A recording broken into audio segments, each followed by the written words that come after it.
Bom dia, boa tarde, boa noite, a depender da hora que você está vendo ou ouvindo a gente. Estamos de volta com mais um podcast Bengalas. Bengalas, a sua comunidade de apoio a filhos de pais idosos, um projeto que visa acolher e instrumentalizar as pessoas que cuidam dos seus pais idosos em todas as coisas boas e em todos os desafios que esse momento traz. E a gente sempre busca um tema interessante, um profissional qualificado para trazer aqui para vocês, para que vocês possam elaborar um pouco esse momento e ter dicas interessantes do que fazer. E hoje nós temos uma convidada muito especial. Eu sempre falo que é especial, né? Mas hoje é mais do que especial, porque a nossa convidada, além de ser uma profissional incrível, ela é membro do Bengalas. Então, é uma filha de mãe idosa. Infelizmente, o pai dela não está mais aqui, mas ela vivencia tudo que nós, filhos de pais idosos, vivenciamos. Então, ela pode falar não só do lugar de profissional, mas do lugar de filha. Estou aqui com Meire Santana, que é uma economista, mas que não trabalha mais com economia há muitos anos, né, Meire? Uhum. Se tornou terapeuta junguiana e ela é uma especialista e uma facilitadora em mindfulness. Acho que até conduz grupos, enfim. Ela vai se apresentar. Meire, conta aí pra gente, porque hoje a gente vai falar de emoções e como gerir as emoções por meio do mindfulness. Isso. Hoje a gente vai falar aqui um pouco sobre essas emoções que nos atravessam, né, Martinha? E que mobilizam a nossa vida. Afinal, tudo que a gente faz, tudo que acontece é sempre mobilizado pelas emoções. Bom, eu sou Meire Santana, como você já falou, e sim, sou facilitadora do Mindfulness. Mindfulness é atenção plena ao momento presente, é como é traduzido aqui para o português. E a gente também pode pensar assim, que é esse estado de estar presente.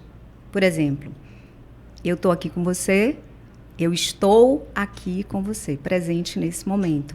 Evitando esses momentos em que a gente normalmente divaga, né? A nossa mente, ela entra em divagação por quase que 50% do nosso tempo útil. Então, essa conexão com o presente. Sou, sim, também terapeuta junguiana, atuo clinicando e faço outras coisas também, né? Então, essa multifuncionalidade. Sou filha, tenho uma mãe linda, Judite, que tem 80 anos. E, sim, como você falou, perdi meu pai aos 62, foi muito cedo. Sou uma membra, né, do Bengalas, e o Bengalas é assim muito especial, então convido a todos vocês para se aproximarem do Bengalas, e quem estiver nessa condição de filha, né, filho, com pais idosos, que venham para perto, porque é um momento onde a gente pode se autoapoiar, a gente vai trocar conhecimento, a gente vai se ajudar nessa condição, nesse momento que a gente está atravessando, né? Então, quem não conhece o Bengalas, vai lá no Instagram, comunidade_bengalas, e se desejar participar dos grupos de acolhimento, é só mandar um direct que a gente faz essa ponte. Mas, começando a falar das emoções, você falou aí que o mindfulness está no momento presente, né? Essa atenção plena. Até fazem uma associação do estar no futuro e o estar no passado com hoje as doenças mentais que nós vivenciamos, né? Por exemplo, a depressão é estar no passado, a ansiedade é estar no futuro. Então, o mindfulness também ajuda a nossa saúde mental, Meire? Sim, perfeitamente. Nesse contexto de mundo tão dinâmico, né, onde a gente está o tempo inteiro com muitas tarefas, né, o que a gente chama de multitasks, as multitarefas. Além disso, a gente tem muitas distrações e tudo mudando constantemente, a gente tende a se perder desse momento. Por exemplo, você que está aí agora pode estar aí de corpo presente, mas é possível que os seus pensamentos estejam divagando, navegando por aí. E ok, isso é um estado natural da nossa mente, a divagação.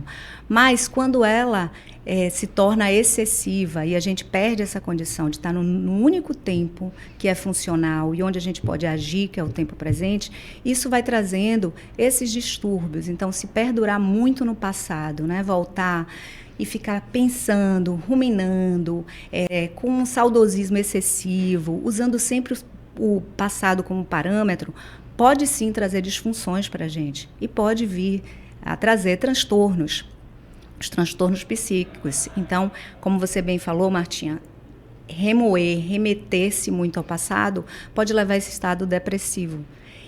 E, da mesma forma, se projetar também muito para um futuro que a gente não conhece, que a gente ainda não controla mesmo, né? Nem ainda, não controla mesmo. Também vai gerar um nível de ansiedade, vai ser extremamente disfuncional se a gente ficar num tempo que não é um tempo real. Então, a gente fica minando, né? Perdendo muita energia entre esse turbilhão de emoções também, né? Que são as que estão no passado e as que estão sendo projetadas também para o futuro. E nesse contexto de filhos e pais idosos, eu vejo muito isso acontecer, né? Primeiro, quando a gente se dá conta do envelhecimento dos pais e não quer e nega isso, fica naquele saudosismo dos pais ágeis, fortes, saudáveis. E os próprios idosos, muitas vezes, estão nesse saudosismo, né? De não entender. Às vezes até o corpo envelhece, a mente não. Às vezes a mente envelhece, o corpo não. E também o futuro, né? O que é que vai acontecer? Tanto a ansiedade com relação aos próprios pais, né? Vai viver até quando? Vai ter saúde até quando? Vai piorar? Não vai piorar? Quanto o nosso próprio processo de envelhecimento, né? Estou envelhecendo também, como é que eu vou ficar? Será que eu vou ter essa doença? Imagine, por isso que a gente trouxe o Mindfulness aqui, gente, porque a gente, nesse momento da vida, fica muito dividida entre isso e às vezes esquece de viver o momento presente, até aproveitar os pais ali naquele momento, ou até aceitar que aquele momento é um momento que tinha que ser. Simplesmente aconteceu, tinha que ser. E se tinha que ser, porque a gente tem que aprender alguma coisa. Aquela brincadeira, mas com fundo de verdade, né? Aceita que dói menos. É isso. Os nossos pais, eles envelhecem. Nós estamos envelhecendo. Mas parece que é de uma hora para outra que a gente percebe que ficou pesado, está mais denso, está mais difícil de lidar com aquela situação. E a gente fica imaginando um cenário que já não existe mais. Porque a gente está mudando o tempo inteiro, os nossos pais mudando o tempo inteiro, estamos envelhecendo, todos nós. Vem para todo mundo. Desde a hora que nasce. Desde a hora que nasce. Então, a gente está crescendo, se desenvolvendo, envelhecendo e vai chegar ao final, que é esse ciclo, né, de vida e morte. Mas acontece que durante esse processo, muitas vezes, a gente não se dá conta de que mudou. Esse momento já é um outro momento. E a gente perde essa oportunidade de vivenciar esse momento, criando uma outra perspectiva, de um outro lugar. Porque passou, não vai dar mais para resgatar aqueles pais ágeis que a gente conheceu um dia. Então, a gente muitas vezes fica cristalizado nessa ideia de que os nossos pais são os mesmos. Mas eles se transformaram, eles mudaram, hoje têm limitações. Mas não são só eles, nós temos as nossas limitações. E quando a gente fala assim, olhar para essas emoções, o que é muito importante é justamente para poder a gente se perceber. Primeiro vai precisar começar com a gente. Então, eu perceber como é que eu estou me sentindo naquele momento. Que emoção está presente naquele momento. Para que eu possa também entender, fazer essa projeção empática e entender o que é que está acontecendo com eles também. Que é uma transformação para eles que muitas vezes eles não aceitam. Eles não se permitem esse envelhecimento, porque nunca falaram com a gente sobre isso também. Então, assim, a gente vai vivenciando dessa forma. Mas eles sentem, por terem uma mobilidade reduzida, por cognitivamente estarem mais lentos, né? E a gente sente, porque muitas vezes a gente quer dar um ritmo que é nosso. Então tem aí um desencontro de expectativas, o que a gente espera que eles possam continuar ofertando, mas que eles já não têm mais condição de tanto. Ou querer viver a nossa vida e ter que parar a nossa vida para ajudar, que também é isso. Aí você traz que o primeiro passo talvez seja reconhecer essa emoção.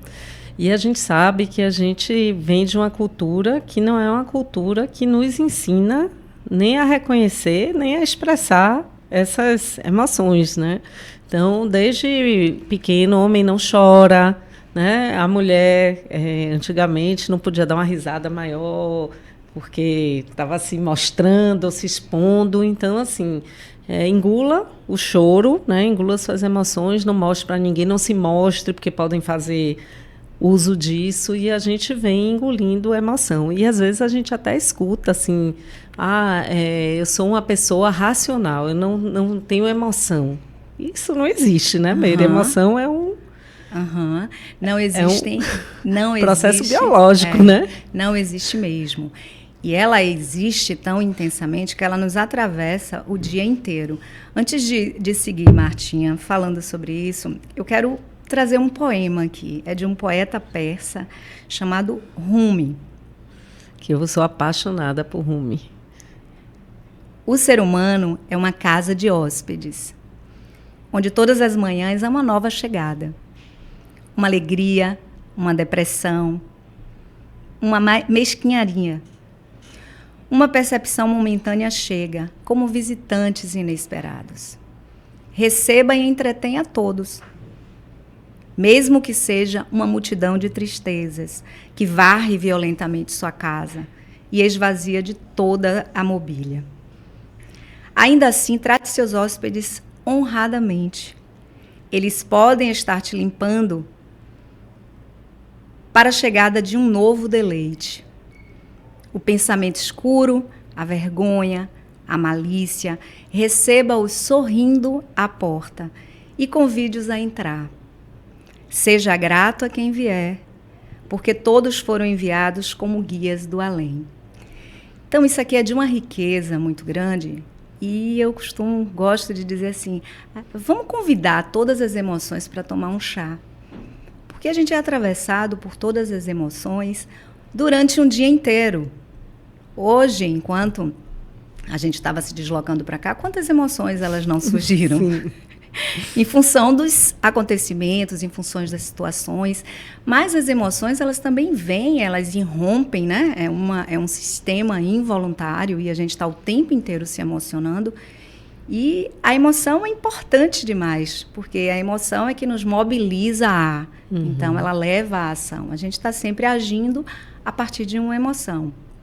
Então, quando criança, a gente escutava muito, era muito comum, engole o choro. Eu não escutei engole o choro, mas meu pai, como eu era bem chorona, ele dizia assim, vai chorar. E isso para mim era, eu na hora tentava conter esse meu choro. E levei essa interpretação de alguma sorte para minha vida, né? Que chorar era para fracos, né? Emocionar-se era para fraco. Então, na minha vida como executiva, eu tinha muito isso de que eu não deveria me vulnerabilizar. Só que a gente não suporta isso. É muita pressão sobre algo que é involuntário, que vai irromper, você queira, você não, as emoções elas vão bater a sua porta, elas vão chegar. E o que é que você precisa fazer com elas, né? E aí já entrando um pouco nessa questão de como regular essas emoções. Primeira coisa, olhando para elas, convidando realmente para tomar um chá. Sim. E talvez perguntando, o que você precisa? Um chá com biscoito? Então, ir entretendo, ir se relacionando e se encontrando com essas emoções que fazem parte da nossa vida. Uma coisa que me ajudou muito foi quando eu li sobre o surgimento das emoções na escala evolutiva, que todas têm uma função, né? Então, se a gente pega, tem aquele filme Divertidamente, Sim. que tem as emoções básicas, e as emoções básicas que a gente conhece, a tristeza, a alegria, o medo, a raiva, o nojo, se desdobram em outras tantas, né? Que realmente o medo tem várias formas de medo, né? A alegria, várias formas de alegria. E as emoções surgem com uma finalidade, né? É uma finalidade muito sábia da Sim. natureza, como tudo da natureza. Então, a tristeza leva a gente à reflexão, o medo leva a gente à proteção, né? A raiva, apesar de ser uma emoção muito mal vista, mas ela é muito mobilizadora, né? Elas levam a uma ação. Então, a alegria também é um sentimento, uma emoção mobilizadora. Então, assim, gente, todas as emoções, elas têm uma função na nossa vida, né? E por que negá-las se elas estão a serviço de algo? Exatamente. Todas vieram e estão ali ao nosso alcance para que a gente possa fazer bom uso delas, porque todas têm uma mensagem. Toda emoção, ela tem um propósito. E a emoção, ela não é nem boa nem ruim. O tom, a coloração que a gente vai dar para elas é que vai fazer uma diferença. Então, por exemplo, você acorda e vai em direção ao seu trabalho. E aí você recebe, você tomou aquele banho corrido, né? Estava ali correndo e vai em direção ao seu trabalho e de repente você recebe uma fechada no trânsito.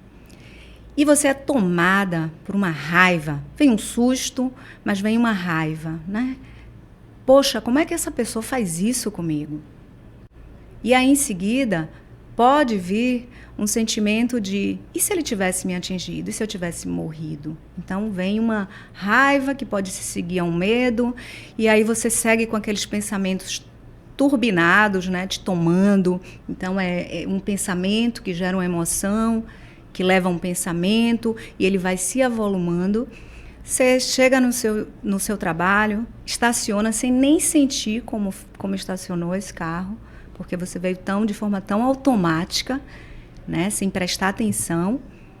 Estaciona, entra no elevador, não dá bom dia para ninguém, porque você ainda está completamente mobilizada. A gente diz assim, sequestrada pelo estado emocional. Não fala com ninguém, entra no trabalho e aí já projeta aquele seu chefe está com a carinha ruim e aquilo vai te tomando absolutamente. Quando você percebe, o seu dia inteiro foi mobilizado por essas emoções que a gente chama assim de emoções aflitivas, né? E são elas as mães, né? Que é o medo, a tristeza, a raiva. As outras derivam dessas matriarcas, vamos dizer assim. Se você experimentar, diante daquele acontecimento, daquela fechada que você tomou, parar um pouco, segura o volante firme, traz essa sensação, traz esse estado, né? A gente chama assim de circuito, emoção, pensamento. Então, você entra ali naquele turbilhão, né? Entre pensamentos e emoções. Mas se você se lembrar de que você tem ali com você o recurso que você precisa para regular suas emoções, que é o seu corpo, isso vai te ajudar muito. Então, traz essa atenção para o seu corpo, porque o seu corpo está no estado, no momento presente. E aí você vai perceber como é que você está, o que é que está acontecendo comigo agora, quais pensamentos estão surgindo, quais emoções que estão surgindo para mim nesse momento. E à medida que você toma consciência daquilo que está acontecendo, ajuda muito também você nomear aquela emoção, que aí já é aquele processo de você sair do sequestro, sair desse circuito e já ir para uma atitude, né, prática e que vai te ajudar a orientar, vai aumentar a sua massa cinzenta, que é essa do córtex pré-frontal, que nos instrui a tomada de decisão mais sábia, melhor diante daquela situação. Então, você não vai desenfreadamente lidando com as coisas, reagindo. Você vai parar, vai reconectar, buscar aquele lugar de centro, que é muito importante, que a gente se perde muito dele o tempo inteiro. Então, se reconecta com aquele lugar de centro e o seu corpo pode te ajudar. Então, a respiração é uma ferramenta que está com a gente, é gratuita e está o tempo inteiro e traz para a gente esse estado de presença. Então, traz para o corpo, traz para essas sensações, percebe seus pés no chão, sua mão no volante, observa como você está se sentindo E aí você sai daquele sequestro e pode, inclusive, reduz mais a velocidade se você tiver um pouco mais rápido e vai se acalmando, vai dando aquele tempo para você, aquele tempo de respiro, de pausa entre aquela situação que é desafiadora e que te desarruma, te desequilibra, e aquela em que você vai agir e não reagir. Porque muitas vezes isso vem assim fortemente, né? Então, diante de uma fechada do seu carro, você pode querer fazer a mesma coisa, você pode querer ir atrás. Então, conter essas emoções, né? Gerir. Eu gosto mais dessa expressão. Você dominar a emoção e não a emoção te dominar, né? Exatamente. Ou pelo menos dominar a emoção, talvez a gente não domine, mas dominar a nossa decisão de como agir, trazer para a consciência, isso? É, exatamente isso. Porque nós somos, se assim permitirmos, e é muito corriqueiro isso acontecer, guiados pelos nossos pensamentos, pelas nossas emoções. Então, quando vem um pensamento negativo, um pensamento ruim, vamos falar assim, ele vai promover uma emoção também aflitiva, não vai vir de um pensamento ruim uma emoção boa. Observem, é muito importante esse processo de observação. Um pensamento negativo não vai trazer uma emoção positiva e tampouco um comportamento positivo. Então está tudo muito encadeado, é um sistema, né? O que eu penso vai repercutir no que eu sinto, vai repercutir nas sensações do meu corpo. Então, muitas vezes uma postura, né? Como a gente se apresenta. Então, uma postura onde você tem uma postura digna, né? Corpo ereto.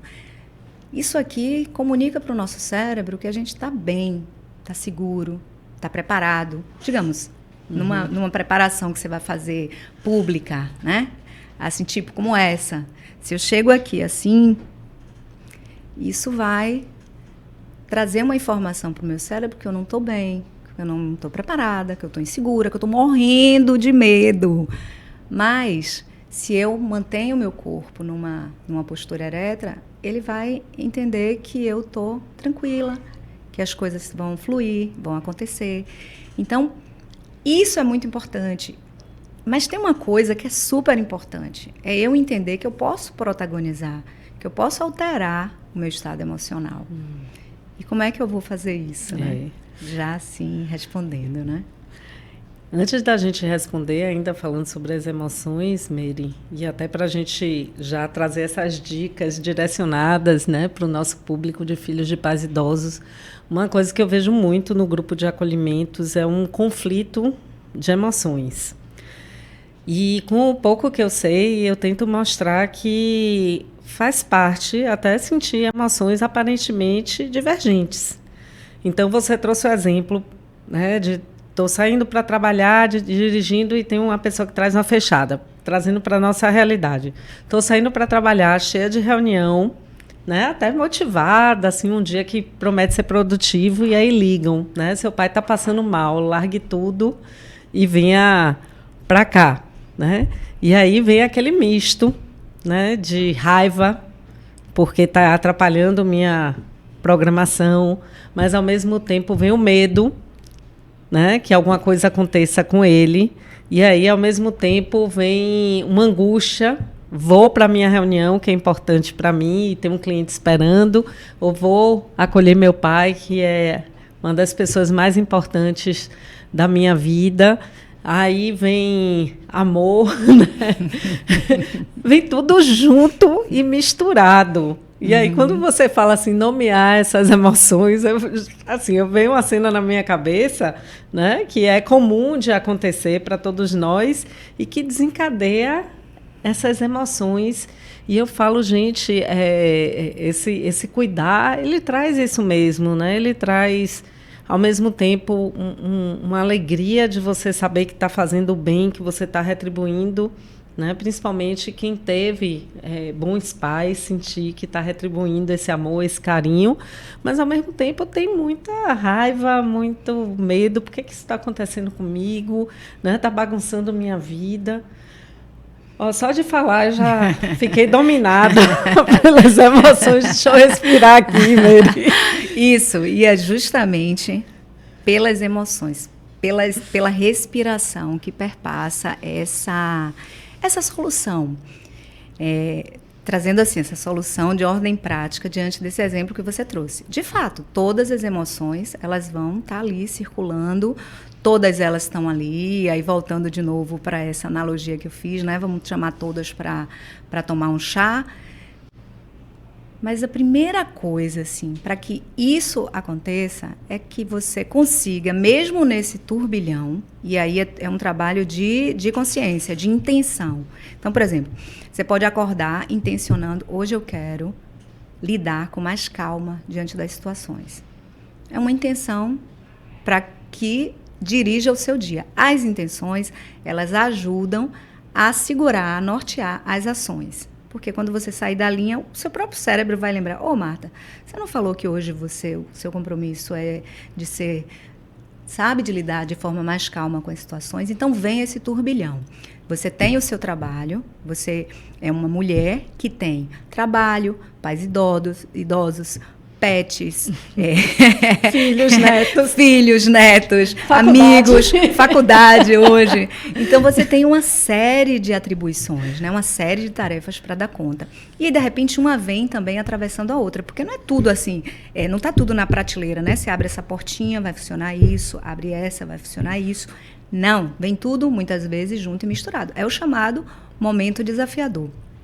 O que fazer com isso? Sair correndo, né, sob um efeito de uma emoção. Então, meu pai não está bem, você precisa vir para cá agora. E você sair correndo, mas não está bem como? Né? Então, como é que você vai trazer essa tranquilidade, esse lugar de mais calma, de mais lucidez, para você tomar a melhor decisão? Né? Porque é sobre isso, é sobre se acalmar para decidir de forma mais sábia e dar uma solução mais coerente, mais importante para aquela situação. Então, você vai parar um pouco, trazer a sua atenção para a sua respiração por alguns instantes. Comece a observar como é que está o seu corpo. Não vamos esquecer que o corpo, gente, a gente negligencia muito essa funcionalidade, né, do corpo, de trazer equilíbrio para a gente. Mas ele funciona como uma caixa de ressonância. Então, tudo vem para ele. Então, olha para ele. Vem para o seu corpo, observa. O que é que eu estou sentindo nesse momento? Então, talvez um rubor, um coração acelerado, né? Então, os batimentos cardíacos, né, acelerados, um nó na garganta, um desconforto no estômago, tremor no corpo. Então, vai observando o que é que está acontecendo com você nesse momento. E aí você vai dar um direcionamento para tudo aquilo, né? Ou seja, você está vendo aquilo tudo, mas você vai precisar trazer, nesse momento, a sua atenção para a sua respiração. A gente utiliza, no Mindfulness, utilizamos muito a respiração e as sensações corporais, para poder voltar para esse estado de presença, porque o nosso corpo está no momento presente. Então, traz a sua respiração, respira, e aí volta para aquela situação. E aí, certamente, você vai ter mais clareza, até de fazer algumas perguntas. Se essa informação chegou para você à distância, você pode parar e perguntar. E como é que ele está? Me fala aí um pouco. Então, faz perguntas, porque muitas vezes o que a gente quer é dar resposta para absolutamente tudo. E uma resposta de pronto, que é a resposta que não é bem uma resposta, é uma reatividade, né? A gente reage àquilo ali. Reage muitas vezes já chega na gente a partir de uma reação, né? Porque bateu em alguém que estava perto, que não sabia como lidar com sua emoção, que ligou para a gente que estava longe. Isso, e vem em cadeia. Em cadeia. Aquilo vem em cadeia. E quando chega, já chega gordinho, né? Aquela história do telefone sem fio. Então, calma, alguém tem que parar nesse momento e ter um pouco de lucidez para orientar o que precisa ser feito. Agora, o que precisa ser feito é a partir do que você está encontrando. Então, o que é que tem ali naquele momento? Quais são as decisões que eu preciso tomar? Quais são as medidas? Precisa ser ágil? Mary, mas se eu for parar tanto tempo assim, é capaz de acontecer alguma coisa. Esses são os nossos inputs, os nossos medos. Mas a gente vai sentir se precisa ser alguma coisa em que você precisa se deslocar imediatamente para, ou se você pode dar algumas orientações para. Então, é poder ter essa clareza, esse discernimento, não ficar no turbilhão das emoções e lidando na vida de forma reativa. O mindfulness, a atenção plena, tem um conceito assim multifacetado. Então, é um traço psicológico. Tem algumas pessoas que têm essa facilidade maior de estar mais presente, né? Tem um quê genético também, cerca de 30% dessa atenção a gente traz da nossa história familiar. É genético, mas a gente tem aí um gap maravilhoso que é de 70% que é treinável. A gente pode treinar esse estado de presença. Deixa eu fazer uma curiosidade, até você que é terapeuta junguiana. Jung, uma das contribuições dele foram os tipos psicológicos, né? Isso.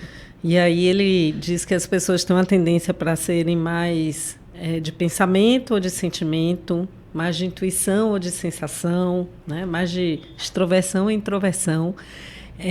Quando você fala que tem um quê genético, uma característica, os emotivos, as pessoas de emoção, de sentimento, elas têm uma tendência maior a gerir menos as suas emoções, e uma pessoa mais de pensamento teria uma tendência maior de gerir suas emoções. Já teve algum estudo cruzando mindfulness com a terapia junguiana nesse sentido? Sim, o Jung traz, né, que esses emotivos, quando a gente pensa assim nessa polaridade, né, então de um lado estão os emocionais e do outro lado estão o grupo que é bastante mental, então pensamento. Tanto um quanto o outro está na unilateralidade. Então, os emotivos, eles precisam desenvolver bastante esse estado de razoabilidade, de trazer essa condição de raciocínio lógico para o seu modus operandi. Assim como esse que é pensamento e é muito lógico, né? Então, é muito estruturado. Ele precisa também deixar vir essas emoções, porque o que é que normalmente o pensamento faz? Reprime essas emoções, não se familiariza muito com ele. É muito comum a gente encontrar pessoas, né, que têm esse comportamento do pensamento lógico, que é o mais forte, né? Terem dificuldades para lidar com as emoções. Só que as emoções, elas perpassam as nossas relações, elas são fundamentais. A gente precisa emocionar-se para poder se aproximar da emoção do outro. Então, quando a gente se encontra e a gente se relaciona pelo encontro, a gente vai estar com esse turbilhão de emoções. Tanto as minhas, que eu preciso reconhecer, quanto as do outro. Então, assim, para Jung, você precisa ir buscar esse lugar de equilíbrio. Que seria, talvez, esse aprendizado que você está falando, esses 70% que a gente pode aprender. Isso. Né? E me veio também eu nunca tinha pensado nisso, me ocorreu agora, essa relação também da sensação com a intuição.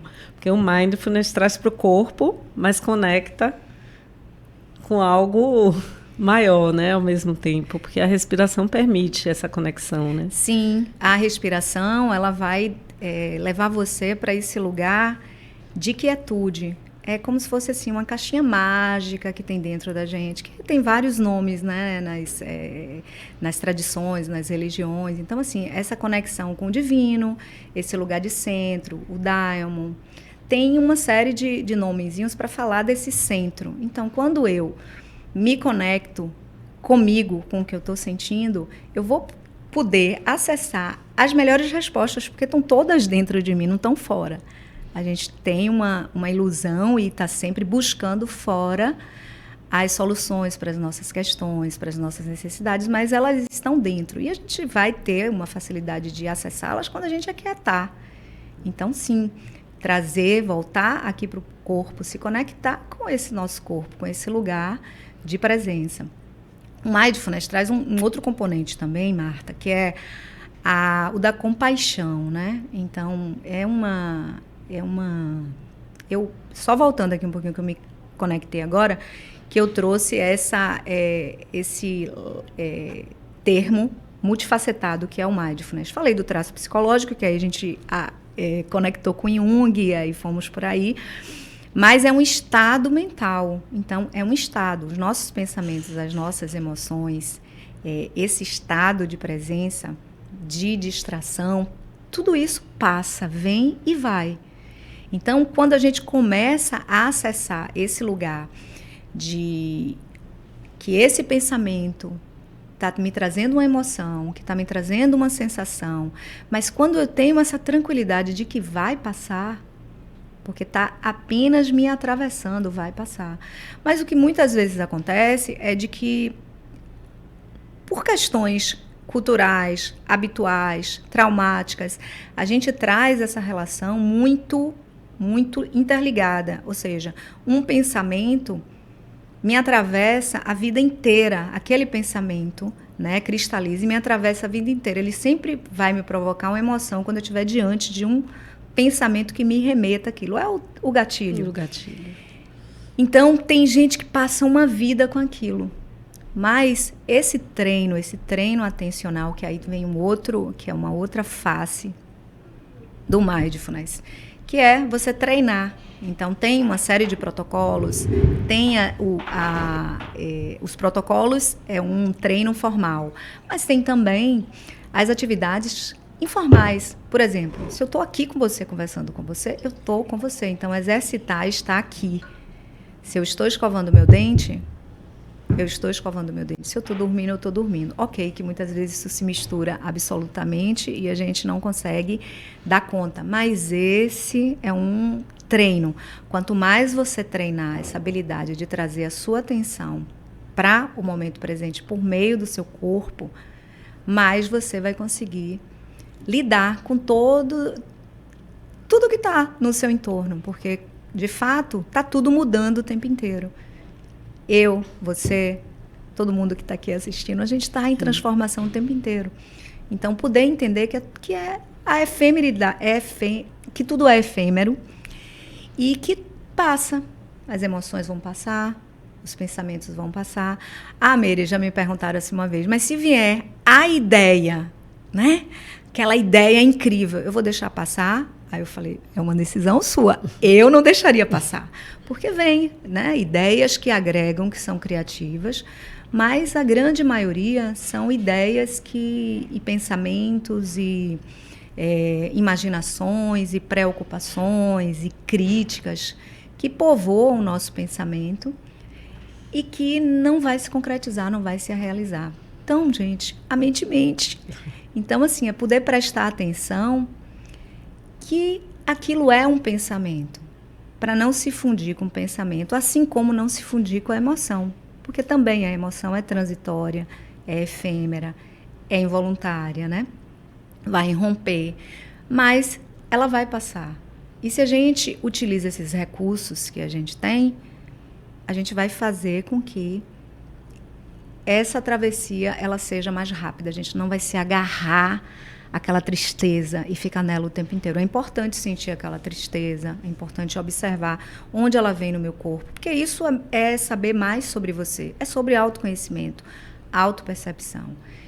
E com a atenção, né, ao que você está sentindo, ao que você está pensando, com essa atenção que você volta para você, o autoconhecimento, isso vai te facilitar, é um caminho facilitador para você melhor gerir as suas emoções. Quando você percebe, quando você dá luz, quando você nota, você pode fazer algo por. Quando você não está vendo, aquilo ali está involuntariamente te tomando, agindo, e você está perdida naquele mar de emoções. Quando você fala assim de se fundir, né? Impressionante, vem algumas imagens na minha cabeça que realmente tem pessoas que pegam aquela emoção, né? Eu sou medroso e fica assim, né? Não é eu estou medroso, eu estou com medo agora, eu sou, né? E quando a emoção é boa, massa, é uma pessoa alegre e tal, mas quando não é, às vezes a pessoa usa até isso como desculpa, né? Agora, Mary, queria ir para um outro ponto da nossa relação com nossos pais idosos, para ver se o Mindfulness pode ajudar. Outra coisa que eu escuto no grupo de acolhimento é como às vezes é difícil a visita, né? Tem gente que cuida dos pais morando com os pais, né? Você mesmo, sua mãe passa uma temporada com você, uma temporada no interior, mas tem as pessoas que não moram com os pais e fazem a visita e falam da dificuldade da visita, né? Porque o repertório deles diminuiu, as conversas são repetitivas, a memória não é tão boa. E essas pessoas estão lá sem estarem lá, né? Com a cabeça fora. Você falou da presença, me veio muito do celular, né? Como hoje a gente não está presente porque está no celular. E às vezes vai visitar os pais e está ali no celular. Meus pais reclamam muito isso, por exemplo, dos netos, que quando estão com eles, ficam no celular. A gente pode se preparar para estar presente com eles? Como é que a gente pode usar, né, dessa consciência, dessa respiração, para quando estiver com nossos pais, estar de fato com nossos pais? Sim, a gente pode sim se preparar para isso. E a intenção, ela vai ajudar muito. Então, você pode acordar naquele domingo, que é aquele domingo da visita, né? E acordar dizendo: hoje eu vou estar com os meus pais. Hoje eu vou ouvi-los. Hoje eu vou ter toda a paciência do mundo para as mesmas histórias que eles contam todos os domingos. Você começa a se abrir para aquilo ali, de forma curiosa, para estar naquele momento. Curiosa. Ele não é mais aquela... Ele vai trazer aquela mesma contação, mas ele já não é mais o mesmo, você já não é mais a mesma. Se abre curiosamente para aquilo, com uma mente de principiante mesmo. É uma das recomendações que é feitas, né? Quando a gente está ali observando os pensamentos, observando as emoções. É que a gente mantém esses encontros com os pensamentos, as emoções, as sensações, como se fosse a primeira vez. Então, observando de forma exploratória, como uma criança curiosa, que vai olhar aquilo ali. Então, começa a movimentar essa energia dentro de você. Eu quero estar presente ali. Então, eu vou com essa intenção de ouvir o que eles têm a dizer. Porque não é sobre mim, sobre a minha impaciência, que muitas vezes acontece, né? Sobre a minha, de novo esse caos, de novo essa história. Mas é sobre esse momento que eu, de fato, reservei para eles. Porque isso é muito louco. Muitas vezes você não doa aquele tempo. Olha, aquele tempo você dedicou para isso. Mas você chegou lá e não ficou presente. E aí você volta para casa com um sentimento talvez de culpa. De não ter ficado ali presente com eles. Então, poder mais uma vez, assim, perceber naquele momento, aquela irritabilidade, né? Para um pouquinho. Você pode até não conseguir fechar o olho naquele momento, mas você pode, talvez, se descolar um pouquinho daquela situação para criar um pouquinho de perspectiva. Ora, eu estou aqui com os meus pais e não estou com os meus pais. Faz sentido isso? Para que você possa direcionar de novo o seu propósito, a sua intenção de estar ali. Eu quero estar com eles. Que esse tempo seja de qualidade. Que esse tempo seja um tempo que vai fazer bem para eles e para você. Para você e para eles. Só faz sentido se for assim. E para isso, há sim esses exercícios preparatórios. E quando você se perceber fora daquele propósito, você pode a todo momento resgatar. É como a distração. Quando a gente senta, fecha os olhos e começa a nos observar, a gente vê que o pensamento, que a atenção sai, a nossa mente sai do lugar, vai para um outro caminho. Ok, esse é natural, é um estado também da nossa mente. Ela vai devagar. O mais importante é você ter consciência de que ela divagou e, ao perceber, trazer de forma gentil. É muito importante esses conceitos. E essa aplicabilidade, claro. Trazer de forma gentil a sua atenção para esse momento presente e volta a se conectar. Distraiu novamente, respeitosamente, de forma gentil, vai e traz a sua atenção novamente para a sua respiração ou para alguma sensação do seu corpo, que a gente chama de âncora. Então, talvez as sensações dos pés. Então, vai fazendo esse movimento. E com isso, você vai desenvolvendo outros caminhos, vai estruturando novas sinapses, vai fazendo mudanças de hábito. Vai ser difícil naquele primeiro domingo. Poxa, hoje deu ruim, não consegui fazer nada do que eu tinha proposto. Então, eu estou aqui, mas eu não estou aqui. E volta com aquele sentimento forte de culpa. Mas não perca esse senso de determinação, esse foco no que você está se propondo ali. Porque isso vai fazer bem para eles e vai fazer bem para você. Você não vai voltar na sua bagagem com mais aquele quilo de culpa. Você vai aproveitar aquele momento com seus pais. Você vai agradecer porque seus pais estão vivos e você tem a oportunidade. Que você é uma abençoada de ter seus pais com 80 anos, ainda que seja bem desafiador. Mas você os tem ali. E isso é muito importante, porque não vai te levar a esse arrependimento, né? Esse estado culposo, essa tristeza, que aí as emoções elas vão se avolumando. E indo assim de um extremo ao outro, né? Eu sempre ressalto aqui que nós temos uma comunidade muito privilegiada, de pessoas de uma boa condição financeira, de pessoas que muitas vezes têm acesso a cuidados através de outros profissionais, mas eu tenho estado muito mobilizada e sensibilizada com as mulheres que largam tudo porque não tem quem cuide e precisam cuidar, né? E toda hora chegam histórias para mim. E eu até vou aproveitar para divulgar, né? Se vocês seguirem o Instagram do Jacintas, que eu descobri num programa de televisão recente, que é uma organização sem fins lucrativos que está ajudando as mulheres. É um projeto parecido com o Bengalas, mas está trabalhando com essas mulheres que largam tudo para cuidar dos pais.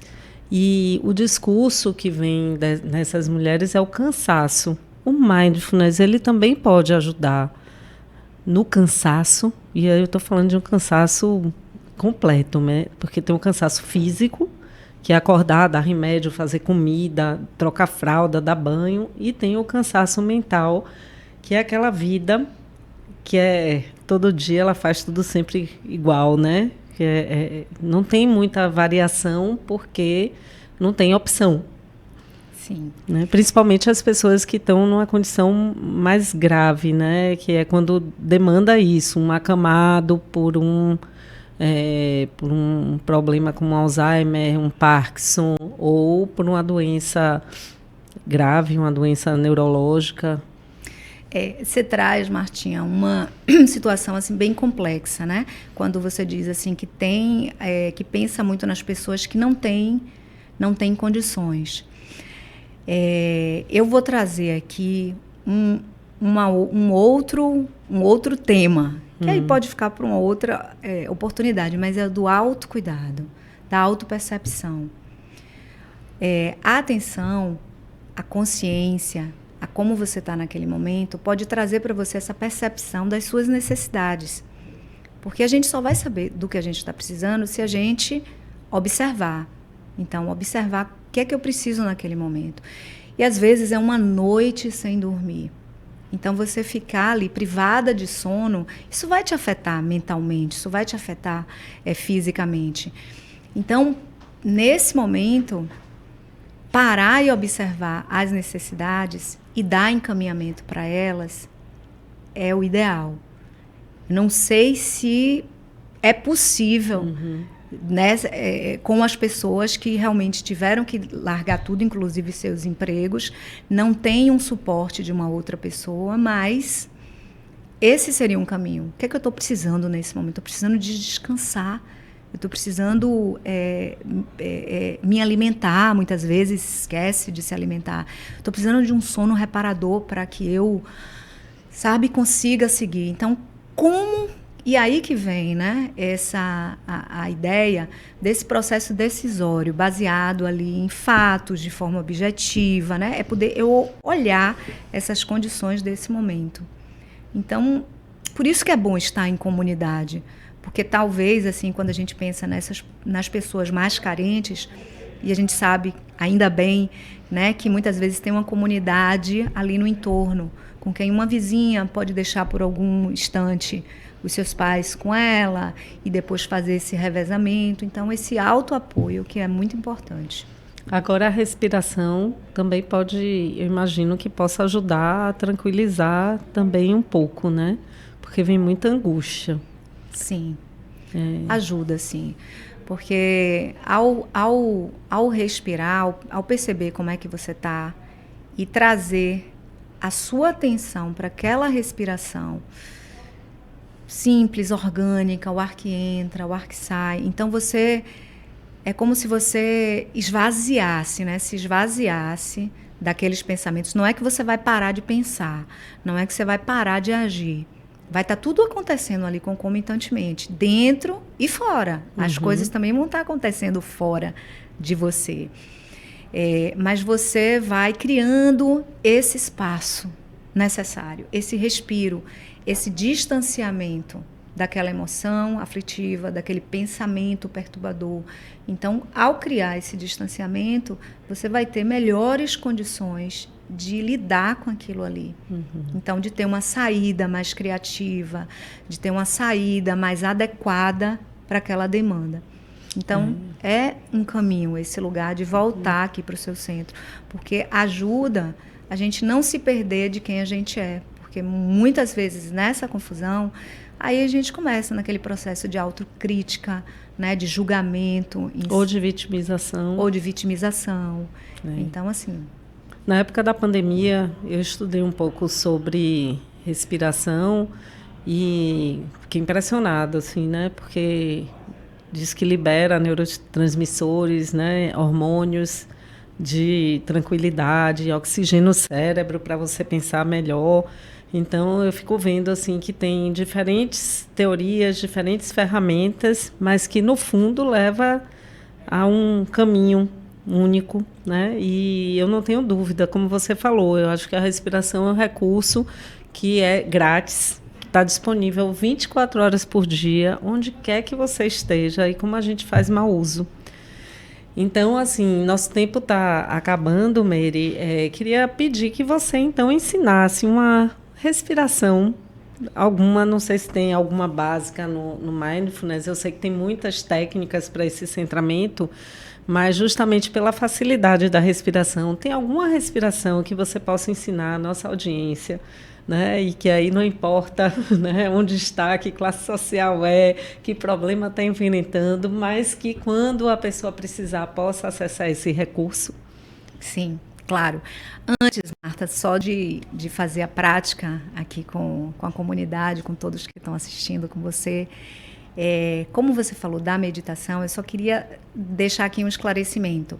Mindfulness não é meditação, mas o Mindfulness se beneficia das práticas meditativas para treinar. Por exemplo, nesse momento, eu estou aqui com você, mas eu não estou meditando, mas eu estou presente. Então, esse treino atencional, ele é facilitado por práticas meditativas que vêm das tradições orientais, do Zen budismo. Então, a gente precisa falar também sobre isso, né?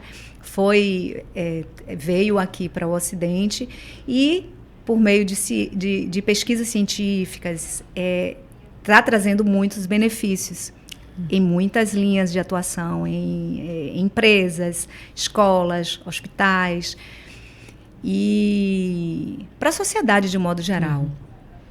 E é muito importante que a gente olhe para esse estado de presença como sendo um estado da atenção plena, mas que é laico, tá? Não está vinculado a nenhuma religiosidade. Mas eu também, quando falo assim, nem falo daquela meditação completa, né? Porque eu venho de outras escolas, como a dinâmica energética do psiquismo, que trabalha com respiração e corpo, mas num outro olhar, e da escola da inteligência positiva de Cesar Chamini, que ele até traz uma coisa interessante, porque esse desafio de meditar que falam de zerar a mente, ele é muito difícil, realmente requer muita prática e requer um tempo, às vezes um lugar adequado para isso. Mas essa respiração que ajuda a gente a se equilibrar, ele fala que você pode acessar ela de qualquer lugar. Ele dá até um exemplo interessante, que ele fala assim, tem alguns executivos que meditam, mas chega no trabalho depois de meditar e entra no turbilhão, né?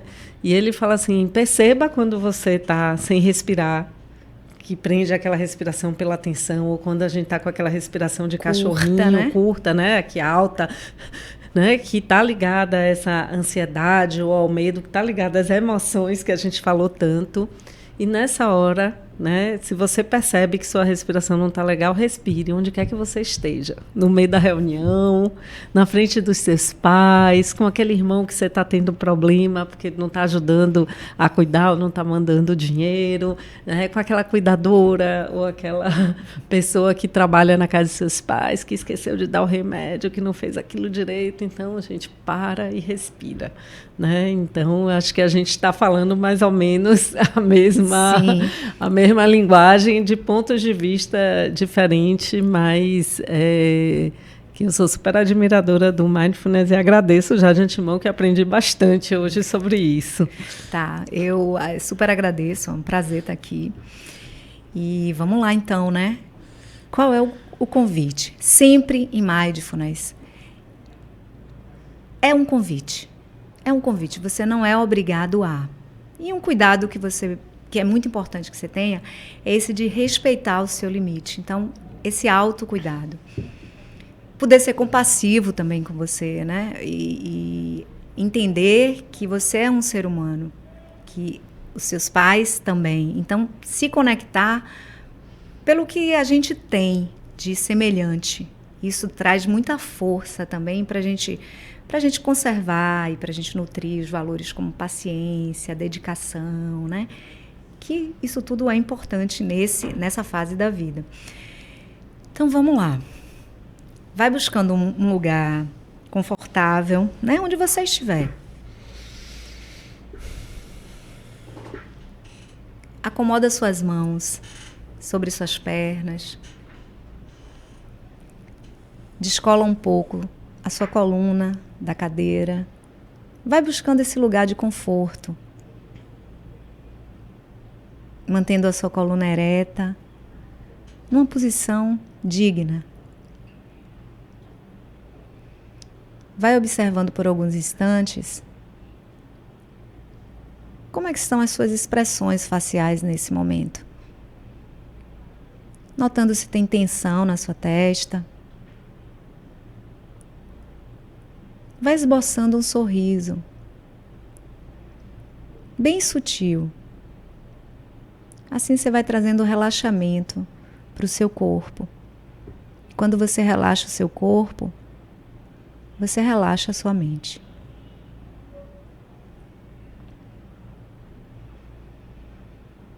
Nesse momento, vai observando como é que você está.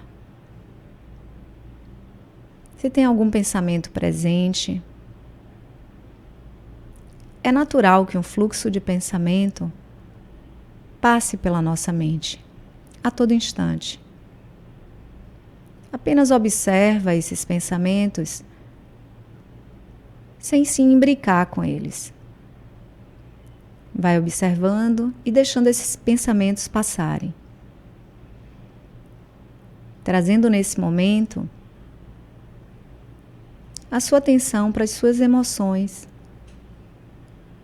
Vai observando qual é a emoção que está presente com você agora.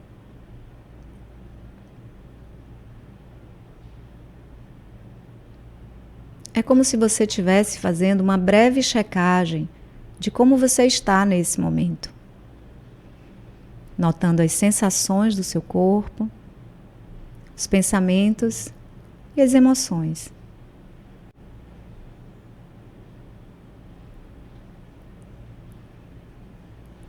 O convite agora é para que você traga a sua atenção para a sua respiração. Observando o simples ato de respirar. Notando o ar que entra e o ar que sai pelas suas narinas.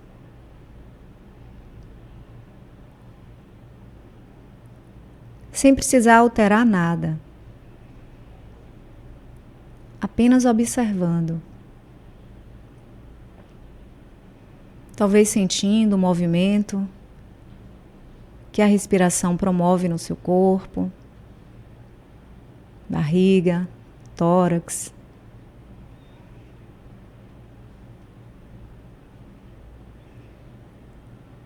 Fica com a sua respiração por mais alguns instantes.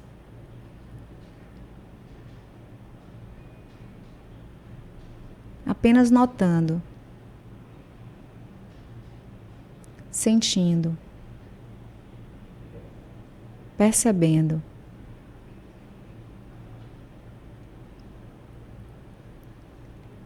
Agora o convite é para que você leve a sua atenção de forma curiosa para os seus pensamentos, notando se tem algum pensamento presente nesse momento,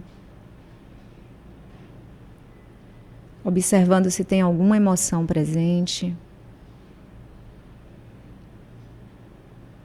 notando o seu corpo, as sensações que se apresentam para você agora.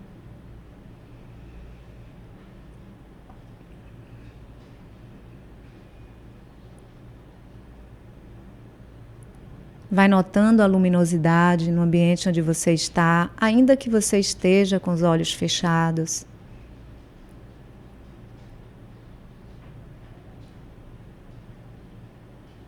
Vai observando a temperatura do ambiente. Vai notando os sons do ambiente, sons mais próximos, sons mais distantes. E quando você se sentir pronto, pronta, e ainda antes de abrir seus olhos, dá um sorriso interno para você mesmo,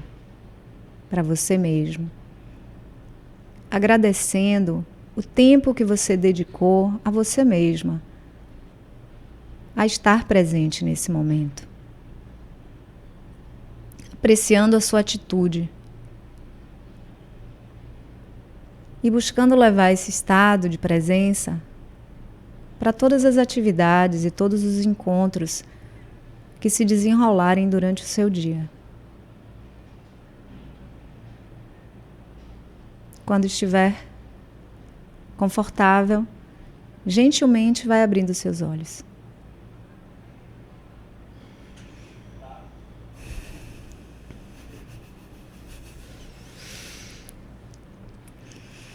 Eu geralmente falo muito no final, mas hoje eu nem vou falar. Só te agradecer. Obrigada, Meire. Muito obrigada, Marta. Nossa audiência aí no silêncio. Até o próximo podcast Bengalas.